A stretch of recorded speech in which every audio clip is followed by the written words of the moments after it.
Welcome to Illinois in Focus. I'm Greg Bishop. Coming up, we'll review the week's top stories about the looming end of the Illinois Legislature's spring session and the latest in gun ban litigation. I'll then join the Center Square executive editor Dan McCaleb to further discuss the news. That's ahead with Illinois in Focus. I'm Greg Bishop. Freedom, individualism, limited government. On these issues, conservatives and libertarians generally agree. But where do we disagree? Check out the Future of Freedom podcast for civil, reasoned conversations about some of today's most pressing topics. It's not a debate. Our goal is to provide the best arguments from either side of an issue. Then you decide. It's the Future of Freedom podcast. Find it at americastalking.com or wherever you find your podcasts. Welcome back to Illinois in Focus. I'm Greg Bishop. Here's some of the top stories from the past week. In what seems like a yearly occurrence, it appears that Illinois lawmakers will wait until the very end of spring session to tell taxpayers how they plan to spend their money. Kevin Bessler reports. Revenue estimates were revised downward, and more spending pressures appeared, including a proposed program to provide health care for incoming migrants. Tovia Siegel is the director of the organization Healthy Illinois. This year, it will cost $200 million to expand health care coverage to low-income Illinois residents ages 19 to 41, regardless of their immigration status. Illinois Health and Family Services put the price tag for health care for migrants next year at close to $1 billion.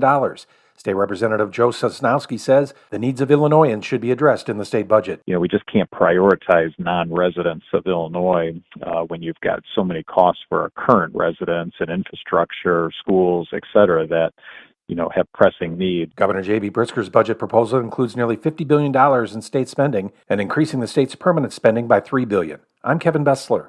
Illinois' gun and magazine ban had its day in court Tuesday at the Illinois Supreme Court, hearing oral arguments of a challenge that the law is unconstitutional. Defending the state, Attorney General Kwame Raoul said he was confident after the hearing, especially with continued news of recent mass shootings. One element argued in court was that exempt individuals like active and retired law enforcement can access banned firearms because they have training. After the hearing, Raoul was asked about similar training the public could take. Well, you play a different role, right? It's not just a question of training. You're not in a law enforcement role, I don't think. Representing State Representative Dan Calkins as one of the plaintiffs in the case, Attorney Jerry Stocks alleged that violates equal protections of civil liberties. This was about the fundamental individual right under the Second Amendment that could not be diluted by Illinois' version of the Second Amendment. A ruling by the court could come in the months ahead. Meanwhile, the U.S. Supreme Court has denied an emergency motion to block Illinois' gun and magazine ban.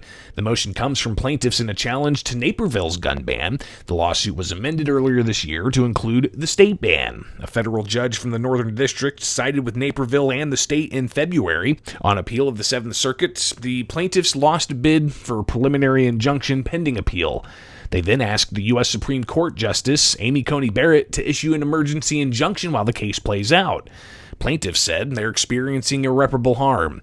Wednesday, the U.S. Supreme Court denied the motion. The case has been consolidated with other gun ban challenges in federal court. Defending the state, Attorney General Kwame Raoul declined to comment on their legal strategy. With regards to the federal cases, we're going to litigate that in federal court, not before microphones. Briefs in the consolidated cases before the appeals court are due through next month, with a June 29th date scheduled for oral arguments.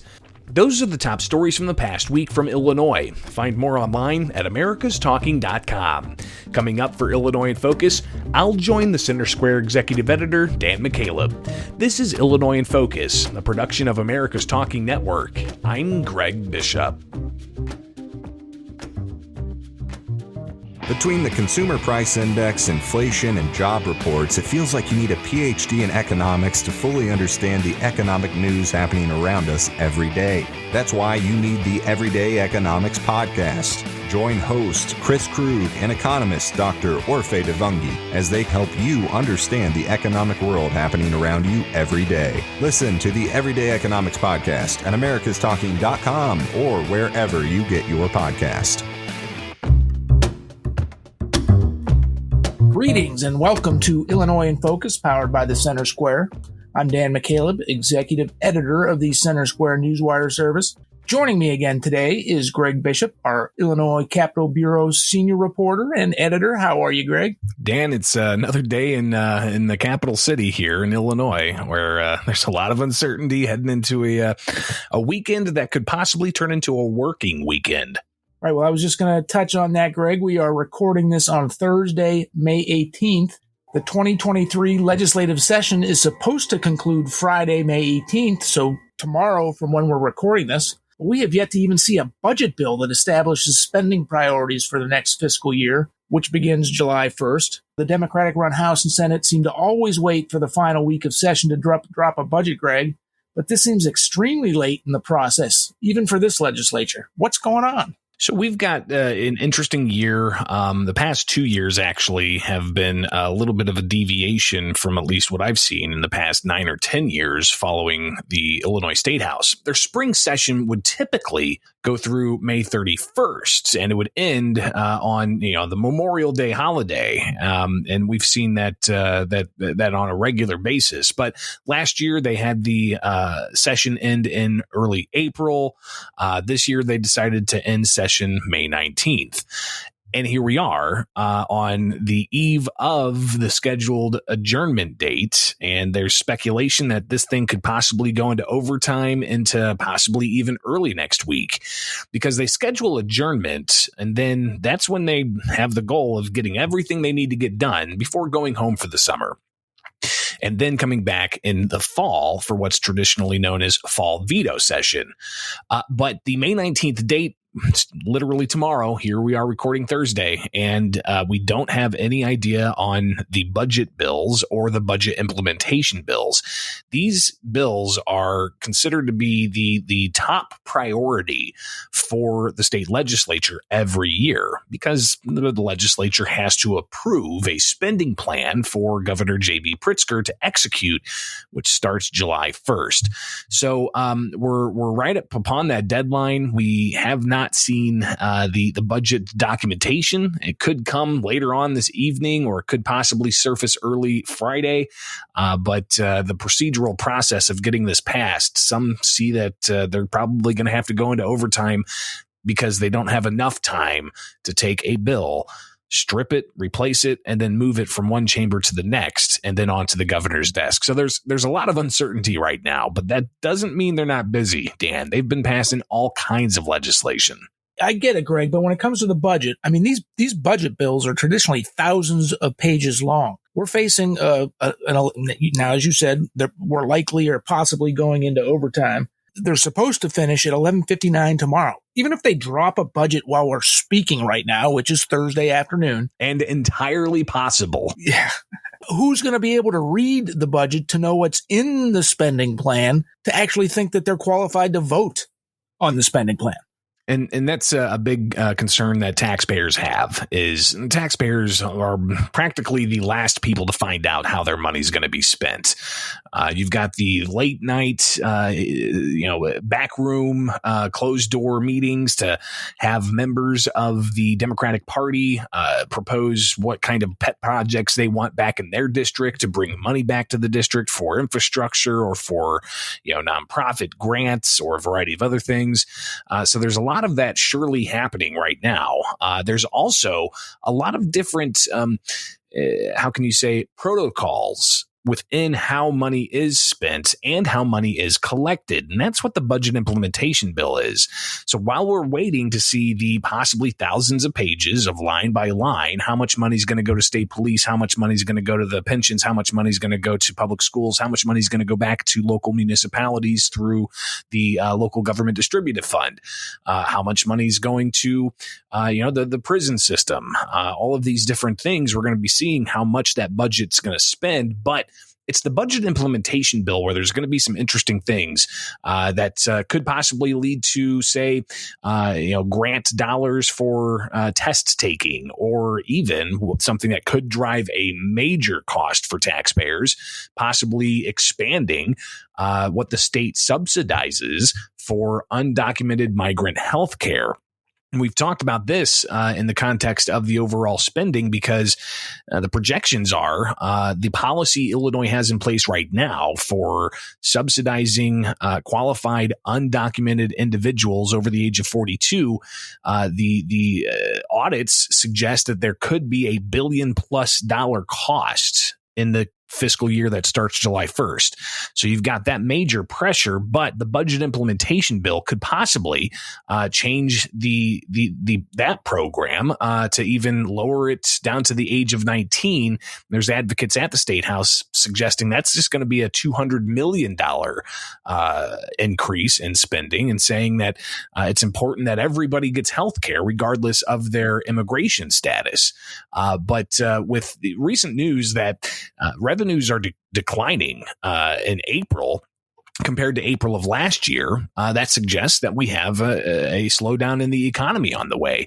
And if you have a slowdown in the economy, the revenues that they're projecting previously won't be there, meaning the $50 billion proposed spending plan Governor Pritzker made back in February, how are they going to fully fund that?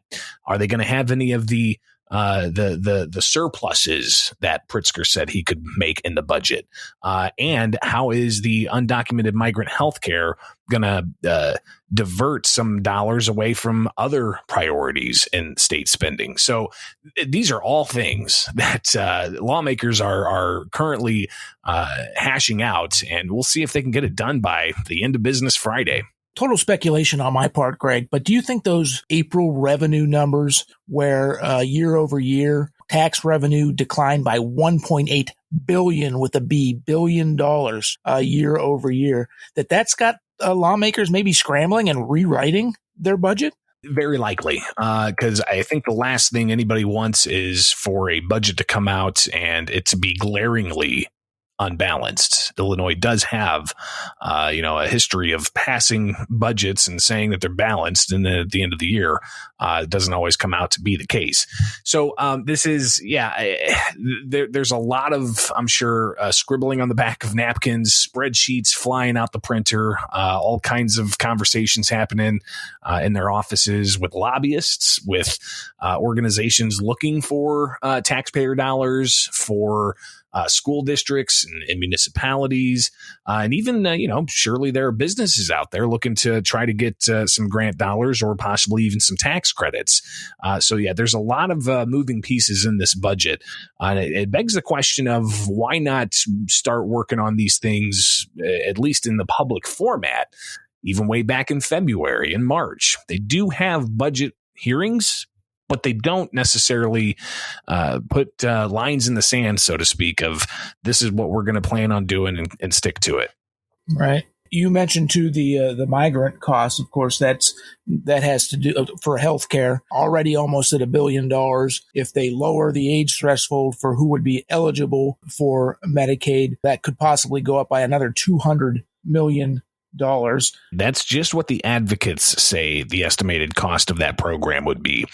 The advocates push back on the $1 billion estimates that audits suggested. So who comes out on the end here? I guess ultimately taxpayers are the ones that are going to find that out. Right. And of course, the federal government usually, in most instances, reimburses states for a significant portion of their Medicaid costs, but they do not for undocumented migrants, foreign nationals who don't have work visas, etc., who are here. That has to do with in-migration to the state from, border crosses and whatnot. But we wrote this week, too, you actually, Greg, wrote this week, too, about the out-migration and Illinois' continued loss of population. The U.S. Census Bureau released data on population changes year over year for major cities in the country, and Chicago was behind only New York for the number of people who left the city on net. Tell us about the out-migration. And that, of course, means fewer taxpayers in the city of Chicago, many of them moving out of state, so fewer taxpayers in the state of Illinois, which also can create some budget problems. Yeah, so the census, they put out these annual reports breaking down population trends from, not just the entire country, but state by state. And then they drill it down county by county. And if you remember a few weeks ago, we had a story about the county estimates. And it showed that a lot of Illinois counties across the state indeed lost population, and Cook County was among the leader of population loss in that census report. For the most recent report that came out this week, it drilled it down even further into municipalities of over 50,000 people. And what that found was that the United States very much is still a state of small towns. About 60% of the country's population lives in a town with fewer than 50,000 people.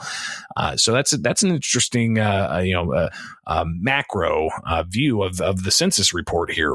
But when you get into the actual numbers and how Illinois fares, Chicago didn't do great at all. Even though Chicago is the third largest city in the nation behind Los Angeles and New York, Chicago was second in the nation, leading in the total number of people moving out of the state. 33,000 people moved out of Chicago city limits. Did they move somewhere else into the city, into the rest of the state, or did they move out of state? That's an interesting question. But when you look at the rest of the state, it wasn't just Chicago that took a hit. 85% of Illinois' municipalities of the size lost population. Those that gained, a small handful, and they only gained maybe 300 people, maybe 483 people as Naperville led. So there's a lot of continued out migration from Chicago and a lot of larger cities across the state. And what's interesting is Democrats continue to deny that Illinois is losing population. But this is yet another report and a string of reports over nearly a decade that Illinois has lost population. Among those Democrats, Greg, is our governor, J.B. Pritzker, who for months has been denying Census Bureau data, but there's also there's IRS data that shows that we've written about recently that shows income has significantly left the state based on income tax returns that folks filed. Folks who, and they essentially they track, if you filed state income taxes in Illinois last year, but you filed income taxes in, let's just say, Texas this year, that means you moved to Texas, and that's other data that confirms the census data. But has Governor Pritzker been able to have you seen him comment on this latest census data from this week regarding municipalities and cities? Yeah, we've seen very little from Democrats as to what's going on with the census. One Democrat from Illinois that has been pretty vocal is Raja Krishnamurthy. He's a U.S. representative from Schaumburg, and he has for months been demanding that the census revise Illinois' population numbers upwards. And all of that stems from, if you recall, the 2020 census. We got it. We needed it for the maps. We knew we were going to lose a seat in Congress because we lost 18,000 people in that 10-year census count, the official census count. But then they came out with a post-enumeration survey, and that post-enumeration survey suggested that they overcounted some states and undercounted others. And they said they undercounted Illinois by about 1% almost 2%. Democrats used that to say that survey indicates Illinois' population is actually growing. And that's been the line that the governor has used, not just across the state of Illinois when he's asked about it, but even overseas when he was being asked about it, and even at Harvard University when he was asked about it. These are obviously turning into political conversations with Republicans saying, look, Democrat policies year after year after year cause people to find better jobs in other states. While Democrats say, no, the numbers are wrong, we're gaining population. But Raja Krishnamurthy, the U.S. representative for the Schaumburg area, he's written several letters to the U.S. Census urging them to change their calculations, to revise the state's population upward, but they haven't budged. Illinois still lost a seat in Congress. Last I checked, Illinois' population at the Census Bureau's website has not been modified, and we get these continued reports from state-level data to county-level data to city-level data to IRS data to moving company data. Illinois is losing population. Yeah, so they're clinging to this one report out of dozens and dozens and dozens over the last several years that Illinois' population is decreasing. There's this one Census Bureau report that came out that said, maybe we undercounted Illinois a little bit during the decennial census ended and concluded in 2020. Governor Pritzker and other Democrats are hanging by a thread off of that one report. It's also just to juxtapose the conversation about the undocumented migrant worker or undocumented migrant healthcare costs. While we see that continued influx of undocumented migrants from across the southern border being transported to Chicago and elsewhere in Illinois, we're seeing people leave the state for greener pastures. And the people who are leaving the state, and this is from the IRS data, have larger incomes than the people who are moving into the state. So that's a net loss of significant amounts of tax dollars. But let's move on, Greg. Some significant, I would call them significant developments this week in the challenges, both state and federal level, to Illinois' gun ban that was enacted by Governor Pritzker on January 10th. The Illinois Supreme Court heard arguments in the state level challenges to the gun ban. And the U.S. Supreme Court, one of the justices on the U.S. Supreme Court, declined to issue an injunction against the gun ban in the federal cases. Tell us, why don't we start with the Illinois Supreme Court? You were in the courtroom when the state and the plaintiffs in the lawsuits against the state argued both for and against the law. What did you hear? What's next? So Tuesday, the Illinois Supreme Court had oral arguments in the case brought by State Representative Dan Calkins out of Macon County. Calkins and others who sued, they secured a temporary restraining order against the law from being enforced against them, and the state took that on immediate appeal to the Illinois Supreme Court. The arguments come down to does the state's Protect Illinois Communities Act, also known as the assault weapons ban, also known as a ban of more than 170 semi-automatic guns, rifles, shotguns, pistols, does that violate the Second Amendment? If it does it violate equal protections and special legislation? This is what makes the Illinois state court cases separate and different and distinct from the federal cases. The especially not just the equal protections, but the special legislation. There's a provision in Illinois where special legislation cannot be approved, and special legislation is considering, legislation that carves out certain things for individual or specific types of people.